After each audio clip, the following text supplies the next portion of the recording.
Assalamualaikum semua. Selepas kewafatan Nabi Muhammad SAW, terdapat 4 orang sahabat Nabi yang terpilih untuk memerintah kerajaan Islam serta memimpin umat Islam pada masa itu. Dan keempat-empat orang sahabat Nabi ini diberi gelaran khalifah. Pendek kata, khalifah ialah gelaran yang diberikan kepada 4 orang sahabat Nabi untuk memerintah kerajaan Islam dan umat Islam selepas kewafatan Nabi Muhammad SAW. Kali ini kita akan bincangkan khalifah Islam yang pertama, iaitu Sayyidina Abu Bakar As-Siddiq. Dan lebih istimewa lagi, kita akan belajar menggunakan image visual berikut. Okey, kunci kepada gambar ini ialah perkataan Abu Bakar sendiri yang ada dalam unggun api, image unggun api. Kena ingat sebab selepas ni kita akan belajar lagi topik-topik khalifah yang lain menggunakan image visual juga untuk mengelakkan anda keliru image visual Abu Bakar dengan image visual khalifah-khalifah yang lain.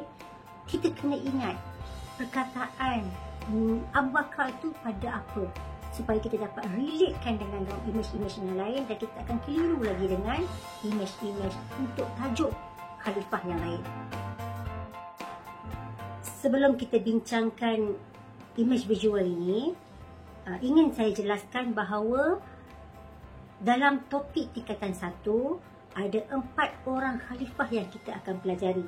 Dan keempat-empat orang khalifah ini semuanya dilahirkan di Mekah. Sebab itulah perkataan ataupun Mekah tidak dimasukkan dalam image ini sebab ia mudah untuk kita ingat. Yang kita masukkan dalam image visual ini hanyalah yang susah, yang mudah keliru kalau kita nak ingat antara keempat-empat khalifah ini nanti.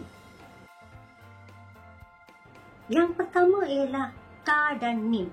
Perkataan Ta dan Mim itu sebenarnya dikaitkan dengan keturunan Sayyidina Abu Bakar As-Siddiq, iaitu keturunan Bani Tamim ataupun Bani Taim, Quraisy. Seterusnya, perkataan Atik pada seorang perempuan dan di sebelahnya ada unggun api yang panas. Atik ini ialah gelaran yang diberikan kepada Sayyidina Abu Bakar. Selain daripada diberi gelaran As-Siddiq, Sayyidina Abu Bakar juga diberi gelaran Atik. Maksudnya dibebaskan daripada api neraka. Sebab tu ada gambar api juga untuk ingatkan kita maksud perkataan Atik itu sendiri. Seterusnya ialah imej seorang perempuan yang memegang sepucuk pistol di sebelah tangan kirinya serta tulisan Rom di sisi. Mesej yang hendak disampaikan ialah antara sumbangan Sayyidina Abu Bakar yang terbesar dalam bidang politik ialah memerangi kerajaan Rom Timur yang dipanggil juga sebagai Byzantine yang pada masa itu berleluasa di Syria dan Palestin. Sebab pada masa itu Empayar Rom ingin meluaskan kuasa mereka ke semenanjung Tanah Arab. Imej berikutnya pula ialah imej yang terletak pada tangan kanan perempuan yang sama tadi, iaitu imej ada daun, ada batu yang mana ada juga di atas meja tersebut.